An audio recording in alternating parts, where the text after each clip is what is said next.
The Earth has place that shapes the sphere. Several layers of atmosphere has water. Water to support life that resides here. Paradise, a huge playground for everyone. Slush gardens, a gradient of blue waters, oceans surrounding the natural treasures. Rivers, and other inland waters, stream that traces the lines where life and everything runs. The harmony is in tune with the nature, not until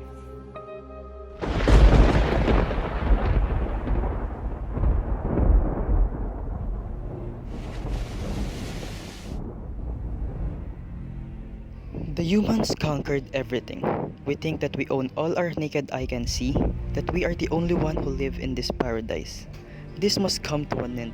The luxury of time is not in our hands. Hence, an immediate action is required. Let's address here about our waterways. The change should start from the roots, in our respective houses. Proper waste disposal should be done, not in the creeks, drainage, and ditch. It is a duty for everyone. Implement the 4 R's to lessen your waste contribution. Refuse to buy single-use packaging. Reduce your consumption. Consider reusing things. Be creative in recycling stuffs.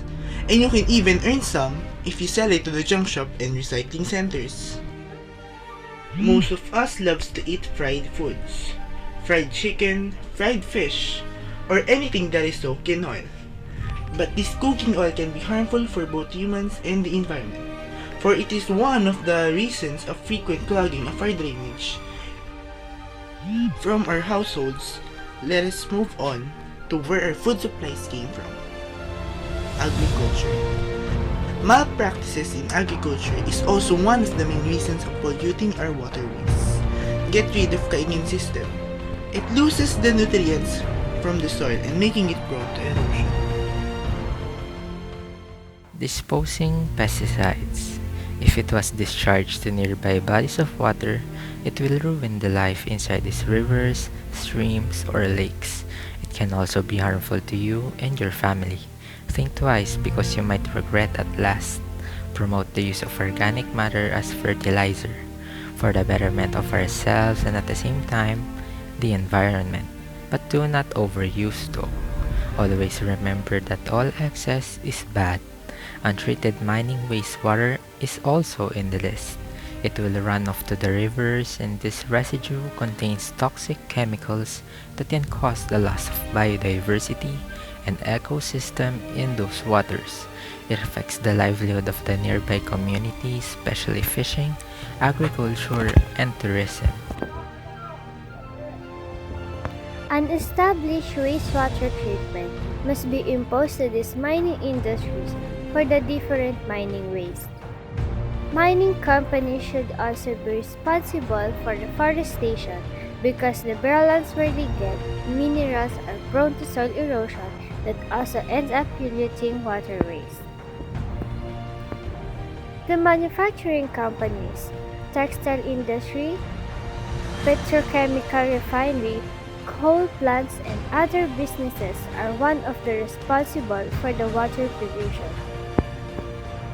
Since water is a necessity for all, it is also used in their services, products, machineries for all of this to function and work. An established wastewater treatment must also be mandated for all this commercial business so that their waste will not go directly to the river and to the coast. Refrain from using toxic chemicals in their production process if necessary.